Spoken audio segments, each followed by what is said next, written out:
Estimados confrades, atendendo ao pedido que me foi feito pela Assembleia Geral Conjunta da Associação da Imprensa de Pernambuco, Sindicato de Jornalistas Profissionais do Recife e do Clube de Imprensa de Pernambuco, apresento a seguir o relatório sobre o sequestro de que fui vítima no dia 10 do corrente até o meu resgate no dia 19, obtido sem dúvida alguma pela força do movimento de solidariedade e dos protestos gerais contra o clima de desrespeito às liberdades democráticas e de provocações golpistas que se observou em nosso Estado sob o pretexto de reprimir uma greve universitária. Eram 14h15 no sábado, 10 do corrente, quando fui procurado em minha residência por um indivíduo bem vestido que me trazia um recado do prefeito Miguel Arraes para que eu comparecesse com urgência à reitoria da Universidade do Recife.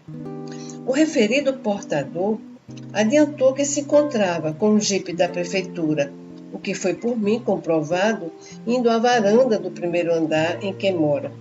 Embora estranhando o convite e o local para onde era feito, desci, tomei o veículo e logo a 30 ou 40 metros adiante fui cercado por mais 3 indivíduos que reconheci como policiais da Secretaria de Segurança Pública do Estado de Pernambuco. Nesse momento, como era natural, sentindo tratar-se de uma cilada, reagi, procurando desvencilhar-me deles. Dominado, protestei contra a violência e declarei a minha qualidade de auxiliar imediato do governo municipal, ao que me responderam: "O senhor explicará isso ao general." Fui conduzido para o quartel da Companhia de Guardas, a Rua Visconde de Suassuna. Ali recebido por uma guarda que me apontava suas metralhadoras portáteis. Fui metido num estreito cubículo fechado a cadeado. Apenas me pediram a carteira de identidade, por mim entregue, na suposição de que desejavam comprovar as alegações que eu fizera na hora do sequestro. Cerca de meia hora depois, sem uma palavra, sem qualquer pergunta, fizeram-me entrar num pequeno quarto. O sargento indicou-me a porta de entrada e entrei só. Não havia ninguém no referido quarto. Mal entrei, senti-me agarrado pelas costas, puxaram-me os braços para trás e amarraram-me fortemente os pulsos, enquanto enfiavam uma fronha em minha cabeça. No mesmo instante, com um pedaço de pano, me amordaçaram tão violentamente que durante 4 a 5 dias permaneci com os lábios feridos e inchados. Passaram então a remexer nos meus bolsos. Sentia que a operação estava sendo comandada por alguém que era obedecido pelos demais. Esse comandante de tão corajosa operação falava disfarçando a voz que se assemelhava à de um demente ou retardado mental. Tive a impressão de que me substituíram nos bolsos, documentos e papéis. Tudo foi feito dentro do maior silêncio, silêncio repetidamente recomendado pelo comandante com frequentes psius. Revolveram toda a minha roupa, inclusive tirando meus sapatos e meias. Terminada essa operação, jogaram sobre mim o que imaginei fosse um capote ou um cobertor. Puseram em minha cabeça, creio que um capacete. E dentro dessa escuridão em que me vi, fui conduzido para um veículo. Pareceu-me uma caminhonete rural. E ali deitado, de costas, sobre as mãos atadas, com as pernas encolhidas no assoalho, alguém que percebi ser militar sentou-se no banco e colocou os pés sobre a minha barriga. E o veículo partiu. Calculo a hora como entre 15h30 e 16 horas. Depois de muito rodar, estacionou por algum tempo em local de regular trânsito de automóveis, inclusive de ônibus e caminhões. Rodou novamente e mais uma vez estacionou. Aí já não senti rumores de trânsito, mas apenas vozes próximas e uma emissora de rádio. Nesse local, senti a passagem de um trem muito perto do veículo em que me achava. Aproximou-se, deslizando um avião a jato. Os que me conduziam, exceto o tal que colocava os pés sobre o meu corpo, deixavam o veículo durante essas paradas. O avião, sempre deslizando, afastou-se. Voltaram ao veículo e mais uma vez rodaram por cerca de 10 minutos. Faziam zigue-zagues. Por fim, novamente nos encontramos junto do avião a jato, para o qual me conduziram. Sentado no avião, sempre amarrado, amordaçado e com o saco na cabeça, fui alvo de mais uma nova medida de segurança. Amarraram-me também as pernas. O avião partiu. Pelo pano, percebi as luzes da pista e depois as luzes da cidade lá embaixo. Calculo a decolagem entre 17h30 e 18h30 horas. Voamos aproximadamente 2 horas.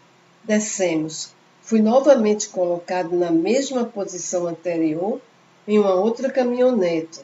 Posso assegurar que não era a mesma e me pareceu ser uma Kombi, na qual não viajei mais de 10 ou 15 minutos. Conduziram-me a uma cela de porta batida, piso de mosaico, onde havia uma torneira enferrujada e entupida, e 2 latrinas, uma entupida, exalando mau cheiro. Foi aí que me tiraram as amarras, a mordaça, a fronha e também a roupa. Fiquei de camisa e cueca, tendo apenas o mosaico, como cama. Durante o voo, falavam em João Pessoa, Campina Grande e Natal, mas tive a impressão de que era para me desorientar. Lá para as tantas, depois de mais de 1 hora de voo, um deles disse: "Está bom aqui? Vamos jogar ele lá embaixo." Imediatamente pôs a mão sobre o meu coração para ver se havia disparado. Passei na cela a que acima me referi e onde cheguei às 20h30 horas, à noite do sábado e até a quarta-feira pela madrugada. A cela estava localizada numa base aérea.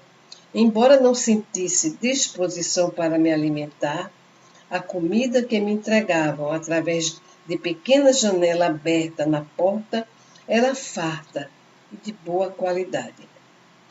Durante esses dias, nenhuma palavra ou pergunta me foi dirigida.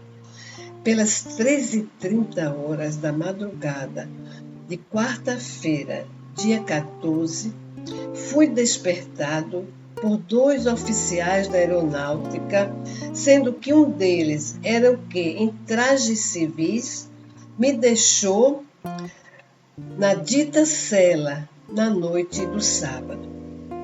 Mandaram que eu me vestisse. Dos meus objetos, senti falta apenas de uma agenda de bolso e dos óculos. Num jipe, esses 2 oficiais levaram-me para junto de um avião da FAB de 2 motores, creio que um DC-3, não sei bem. Durante o trajeto da cela para o avião, Perguntaram-me se eram comunistas o prefeito Miguel Arraes e o vice-governador Pelópidas Silveira, e acharam graça na minha negativa. Depois perguntaram se minha esposa era comunista. Respondendo negativamente, aproveitei para dizer que a havia deixado só, grávida e doente. Tentava obter com isso alguma referência sobre a minha família. Cochicharam, então, entre si, mas de modo a que eu percebesse mais ou menos o seguinte: devíamos tê-la tratado com mais consideração. Afinal, ela nos recebeu tão bem. E logo me perguntaram se eu sabia que o país estava em estado de sítio. E procuraram fazer-me crer que eu me encontrava em Salvador. Afinal, fizeram-me entrar no avião, que estava vazio. Ali, novamente, vendaram-me os olhos. Eram 4 horas da madrugada e calculo ter o avião decolado entre 4h20 e 4h30, voltando a pousar às 7h30. Pude verificar isso porque, com os braços cruzados, consegui ver, baixando bem a vista, a posição dos ponteiros do relógio de pulso, sempre que o sol se refletia sobre eles. Mais uma vez colocaram-me num jipe que partiu em disparada, e quando retiraram a venda dos meus olhos, achava-me, que descobri depois, num úmido, infecto e abandonado xadrez, do também abandonado, forte Nossa Senhora dos Remédios, em Fernando Noronha, guardado por soldados de baioneta calada. Ali fiquei poucas horas, menos de 2 talvez, pois não vi a hora em que ainda de jipe, já agora sem venda e confirmando achar-me em Fernando de Noronha, fui levado para o quartel da companhia de guardas daquele território e conservado preso num grande armazém, onde colocaram uma cama, até às 15 horas do domingo 18.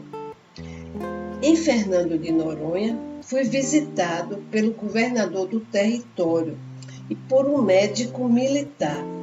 Assegurou-me o governador que eu não sofreria qualquer violência física enquanto permanecesse na guarnição por ele comandada. Mandou fornecer-me escova, pasta e sabonete. Permaneci, porém, sobre a guarda, à vista de baioneta calada, guarda essa que me acompanhava até o sanitário e ao banheiro. Todos esses dias continuei ignorando tudo o que se passava no país. A nada me respondiam. No sábado 17, fui levado à presença de um tal Major Serpa, que, em companhia do sargento Almério, fez-me um interrogatório, dizendo-se encarregado de um inquérito policial militar instaurado por ordem do general comandante do 4º Exército.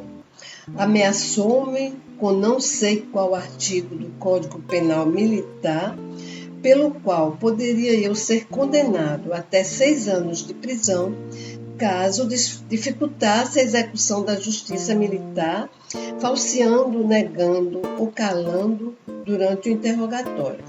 No geral, esse interrogatório caracterizou-se pelo ridículo de certas perguntas à base de anotações existentes em minha agenda de bolso.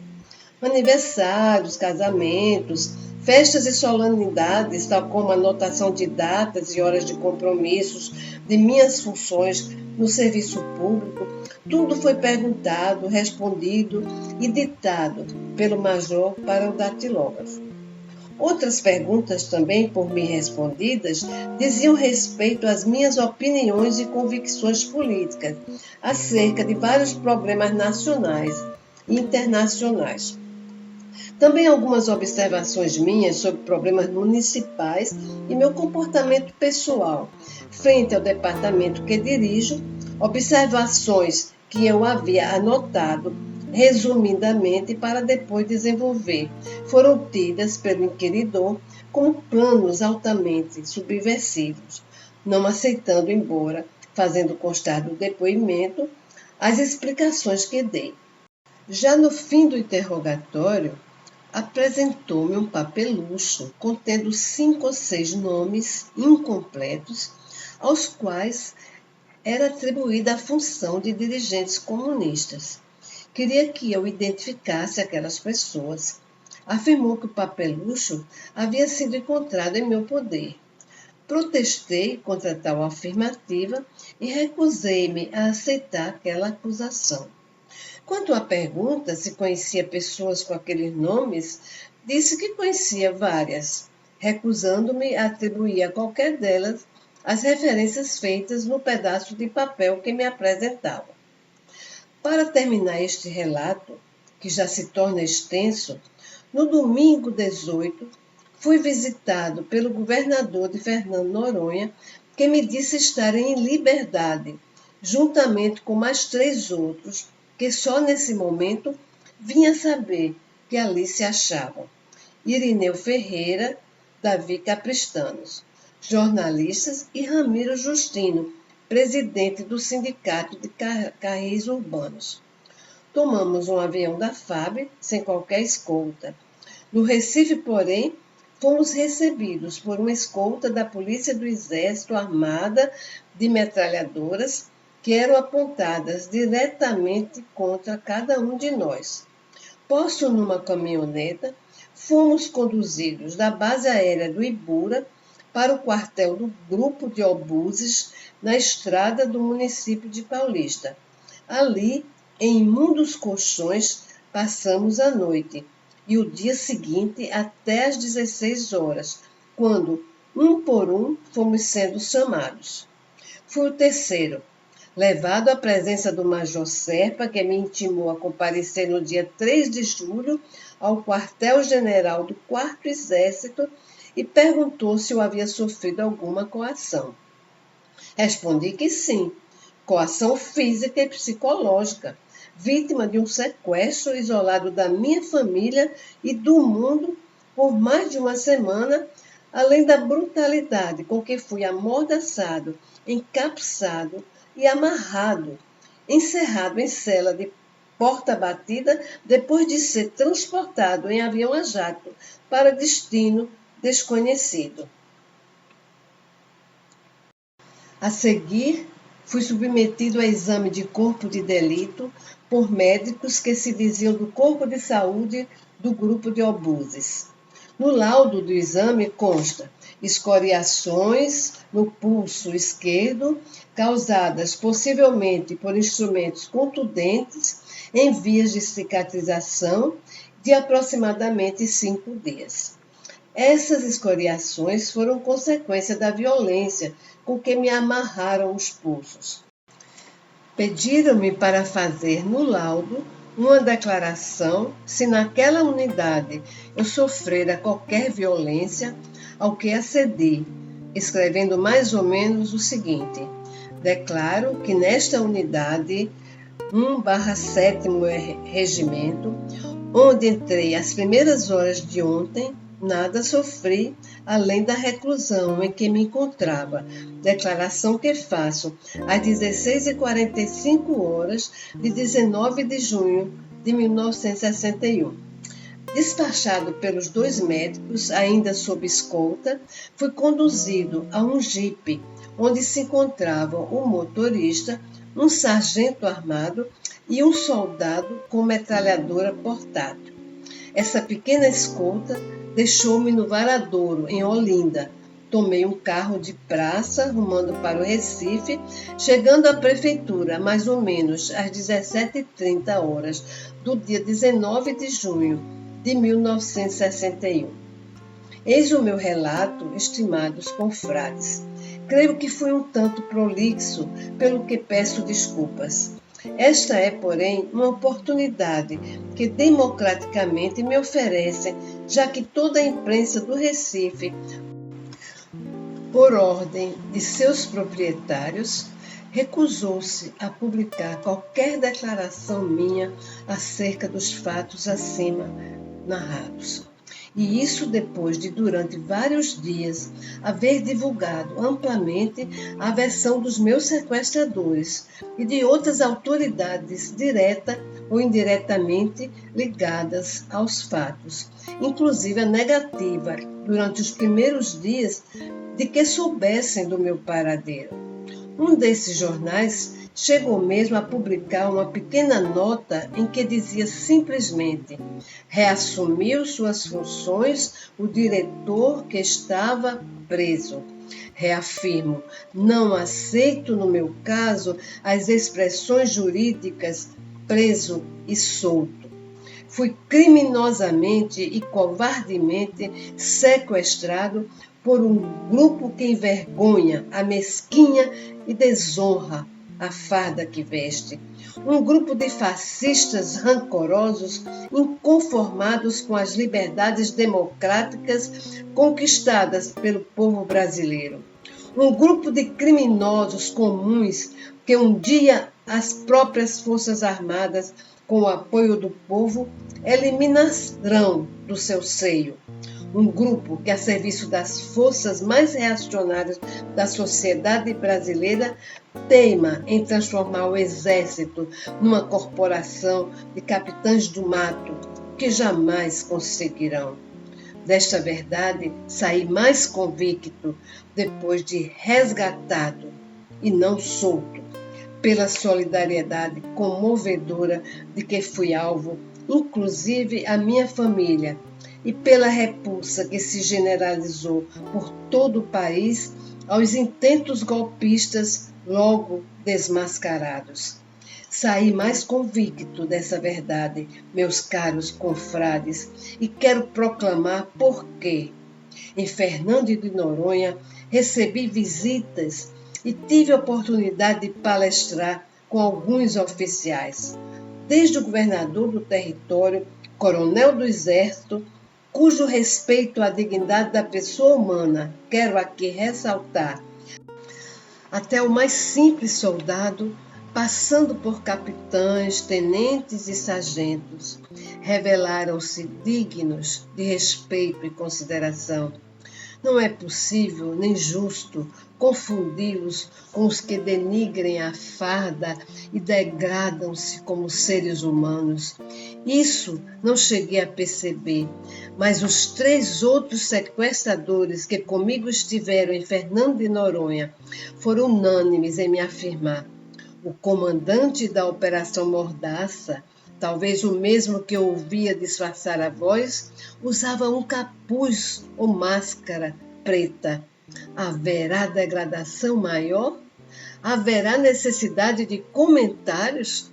São ilegais dentro da própria ilegalidade em que chafurdam e a qual tentam levar a nossa pátria. Meus amigos e colegas, eis-me aqui no fim do relatório e das rápidas considerações que me permiti fazer.